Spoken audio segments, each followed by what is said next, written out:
Denver Nuggets coach George Karl had some harsh criticism for Carmelo Anthony, a player he coached for 7 years.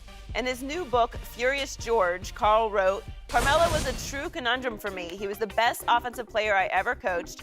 He was also a user of people, addicted to the spotlight, and very unhappy when he had to share it. Coaching him meant working around his defense and compensating for his attitude. Sometimes I got so sick of talking about him that I just throw my hands up and say, I don't know what he is, and I don't care." Skip, were George Karl's comments in bounds or out of bounds? That's a tough question. I know George pretty well. I like him. You'd like him if you were around him because he can really talk some hoops. Mm-hmm. He knows basketball. He can talk X's and O's. He can talk personalities. It feels, though, a little bit out of bounds to me because my problem with George from the start is George always wants to be the star of the team, and it won't work. Even though George had some success, he got to 3 conference finals, and he got to 1 NBA finals, ran into the greatest player ever, but he had Gary Payton and Sean Kemp and Sam Perkins, Detlef Schrempf in Seattle, and they ran into MJ and company. But George had some success coaching, but he didn't win championships, Right. and in part because George is as big a diva as the divas he coached. Mm-hmm. And there's a lot of truth to what he said about Carmelo. He did give him the credit of the best offensive player I ever coached.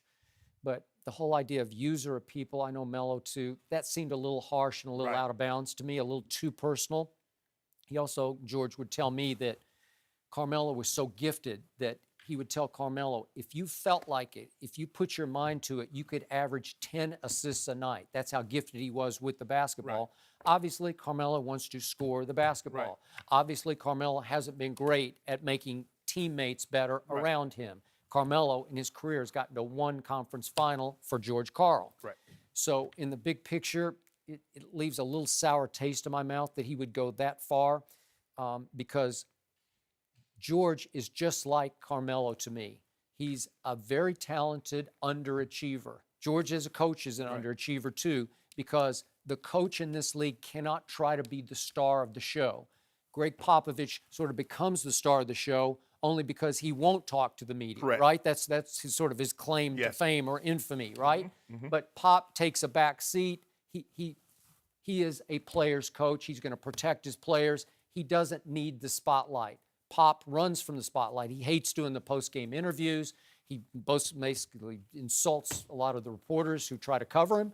And in this case, George lights up to the spotlight to a fault. So my conclusion here, it's slightly out of bounds. Well, George Karl has a habit of players speaking out against him.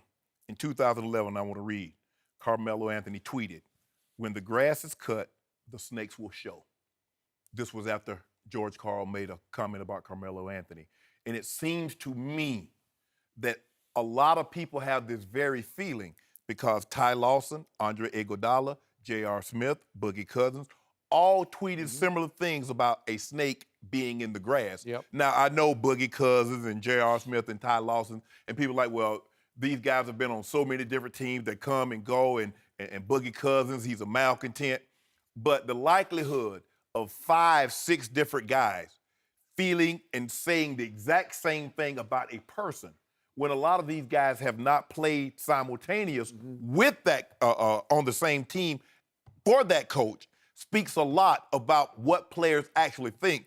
And I think for the most part, of all these people that we're talking about, Andre Iguodala has the most pristine of reputation. He does. So for him to say that, I have to give a lot of credence to what's being said by other people. I think it's a little bit out of bounds, and I get, like when you're trying to peddle a book, what is the one excerpt that I can release to make people want to buy and read my book?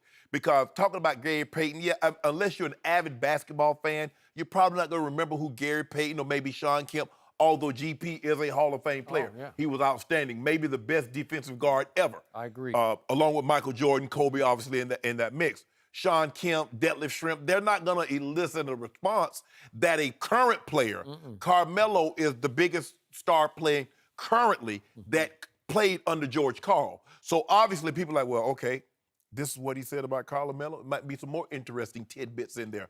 I think it was out of bounds because I don't think a coach, for me, and that's the hardest part about writing a book, because I realized that you have to get really personal. You have to say really juicy things to get people to want to buy and read your book. But when you've coached as long as George Karl has, and I don't know what type of relationship he has with any of the players that he coached. Contentious. Yeah, It was always I was about contentious, Skip. You took the words right out of my mouth. I'm saying about reading about you're a snake in the grass. I'm not saying it's a very good. I'm not sure that people, the players that played under him, cherished that moment or really cared a whole lot about George Karl. There was not a situation where all of a sudden they're no longer playing for George Karl, that they're like, man, I missed that situation. No matter where it was, whether it was Seattle, where it was Denver, whether it was Sacramento. I just think this is a little out of bounds for me too, Skip, because I don't think he had to take it here, because it seems to me it's becoming more, it's more personal. It's not really so much as a basketball coach and a player. This is a personal attack on Carmelo Anthony. And I know, Carmelo Anthony is low-hanging fruit. The guy's been in the league 14 years. And as you mentioned, Skip, he's only been to one conference final. And so it's easy for him to pick on. But when you look at him in the Olympics and how well he plays with other great players, there's no question in my mind, had he been surrounded by some of the better players in the NBA, maybe he would have had more opportunities. Because if you really think about it, he's only really played with one, and that's Chauncey Billups. And he was able to get to a conference final. Allen Iverson was on his last legs. He wasn't the young AI. So if you put him, say, with like a Steph Curry that's playing with Durant or playing with Klay Thompson, Draymond, and LeBron's playing with Kevin Love and Kyrie, I think we might have had a different outlook on Carmelo Anthony's career. Yeah, this feels a little bit like quote peddling, like you said. But you don't want to have to defend your character if you're Carmelo. Right. You know, this is something he's going to have to talk about, and that's unfair to him.